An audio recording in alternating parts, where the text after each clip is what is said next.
Assalamualaikum warahmatullahi wabarakatuh.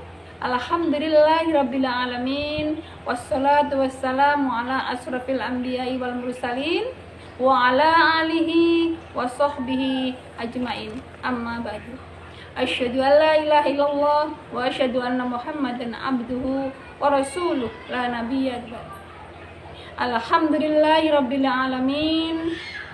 Hari ini masih Ramadan, yaitu 1442 Hijriah. Kita masih diberi rahmat oleh Allah, masih diberi nikmat oleh Allah, yaitu nikmat sehat, nikmat panjang umur, dan nikmat kesempatan. Sholawat serta salam mudah-mudahan tetap tercurahkan pada junjungan kita baginda Rasulullah Shallallahu Alaihi Wasallam. Anak-anakku yang ibu banggakan, pada hari ini masih puasa kan? Insya Allah masih puasa, karena puasa itu merupakan suatu kewajiban yang harus kita laksanakan, dan waktunya ditentukan oleh Allah Subhanahu wa Ta'ala, yaitu 1 Ramadan sampai nanti 1 Syawal. Kira-kira biasanya kalau nggak 30 hari ya 29 hari.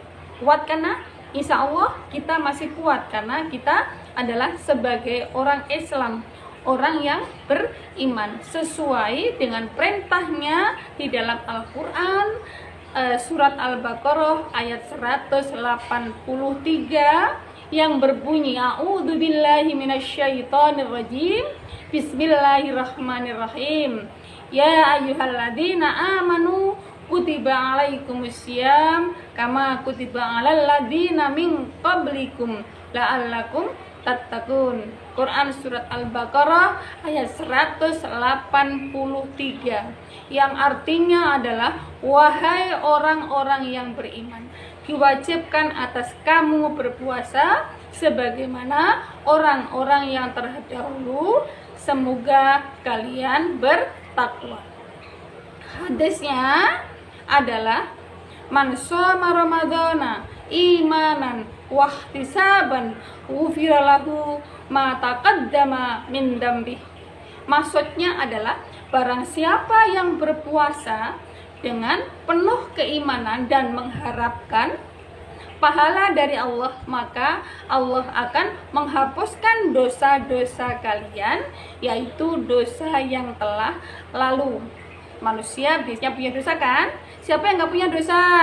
Ya, yang nggak punya dosa itu adalah makhluk yang namanya malaikat.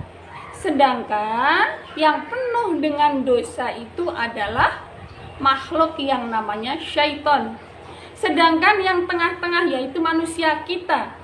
Kalau kita sebagai orang beriman, yaitu wajib baginya untuk berpuasa, tidak boleh tidak, karena kamu adalah merupakan suatu panggilan dari Allah tadi, ya ayyuhalladzina amanu.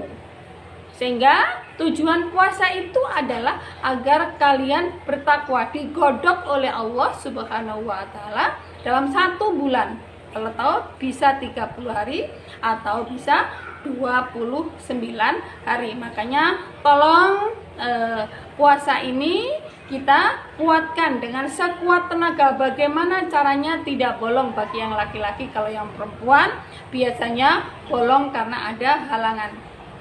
Adapun materi hari ini adalah hal-hal yang membatalkan puasa.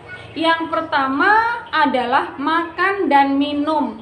Jadi memasukkan sesuatu ke dalam perut itu adalah batal puasanya, baik itu sedikit atau banyak. Misalnya, cuma sesuap ini atau sebiji sawi, tetap membatalkan puasa karena memasukkan barang ke dalam perut, sehingga itu adalah batal puasanya. Apakah minum juga batal? Batal. Maka tahanlah untuk 1 hari itu, yaitu mulai subuh sampai nanti maghrib, baru bisa makan kembali. Jadi misalnya contoh, kamu mau minum di kamar mandi itu batal sudah, walaupun sedikit.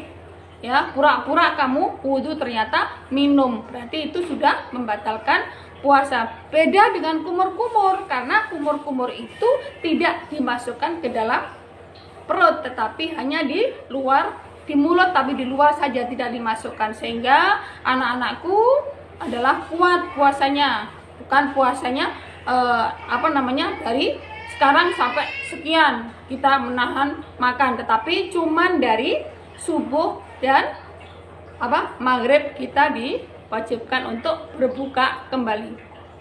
Ya. Yang kedua, jadi yang membatalkan puasa yang kedua adalah keluarnya air mani disengaja. Jadi mungkin anak-anakku akan memainkan alat kelaminnya sehingga keluar mani, itu adalah membatalkan puasa. Jadi di siang hari tidak boleh alat kelamin dimain-mainkan sehingga keluar air mani, itu namanya disengaja. Ya. Yang ketiga adalah muntah.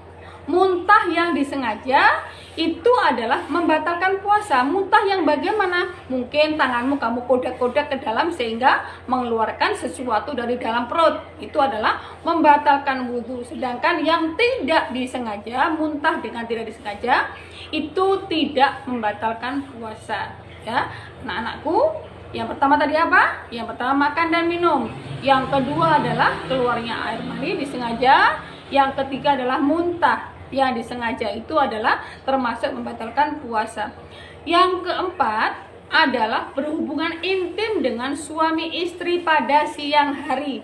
Ibu jelaskan pada siang hari, bukan pada malam hari.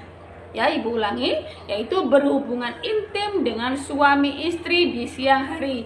Di malam hari silahkan, kalau udah selesai berbuka, kalau nggak kuat silahkan, namanya pengantin baru mungkin, itu boleh untuk berhubungan intim dengan suami istri. Kamu ingat mungkin sekarang kamu belum, karena kamu masih SMP, belum ada yang nikah.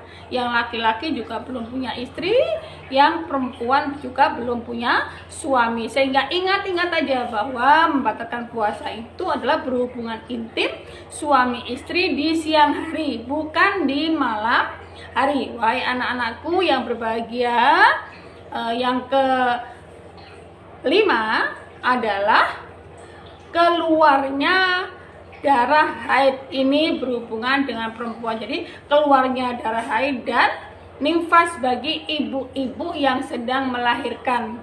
Ini adalah hubungannya dengan perempuan. Jadi anak-anakku yang perempuan biasanya keluar darah saat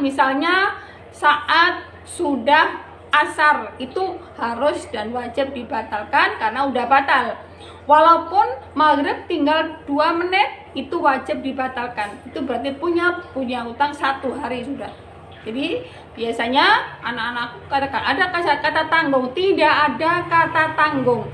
Pokoknya kurang 2 menit, kurang 5 menit wajib dibatalkan kalau belum saatnya maghrib. Jadi jangan bilang tanggung yang ini yang itu, enggak. Berarti itu sudah batal atau sudah punya utang 1 ditambah dengan yang lain. Dan nanti kamu utang itu kamu bayar sesudah Ramadan. Yang keenam adalah gila, tidak disengaja. Jadi pura-pura gila nggak bisa jadikan patokan tidak berpuasa, tapi adalah gila yang tidak disengaja, karena gila itu tidak tahu dirinya, tidak tahu mana yang baik dan mana yang benar, sehingga gila termasuk membatalkan puasa. Jangan pura-pura gila karena pengen nggak puasa sehingga pura-pura gila, ntar habis puasa kamu sembuh lagi. Nggak begitu. Allah tahu semua rahasia yang ada dalam benakmu. Jadi gila yang tidak disengaja. Ya, anak-anakku semua, di bulan Ramadan ini marilah kita berlomba-lomba untuk mencari kebaikan, karena kebaikan itu akan dibalas oleh Allah Subhanahu wa Ta'ala sesuai dengan kebaikan kamu. Walaupun sebiji sawi, maka Allah akan membalas kamu dengan kebaikan, sedangkan kejelekan akan dibalas oleh Allah Subhanahu wa Ta'ala dengan kejelekan. Maka Allah tidak akan tertukar mana pahala kamu yang baik dan mana pahala kamu yang tidak baik. Dalam dalilnya, faman ya'mal mithqala dzarratin khairan yarah wa man ya'mal mithqala dzarratin syarran yarah. Jadi Allah tidak akan menukar. Barang siapa yang berbuat baik akan dikasih kebaikan, dan barang siapa yang berbuat jahat akan dikasih dosa oleh Allah Subhanahu wa taala. Demikian materi Ibu, mudah-mudahan ini bermanfaat untuk Ibu dan bermanfaat untuk kalian semua. Wabillahi taufiq wal hidayah. Wassalamualaikum warahmatullahi wabarakatuh.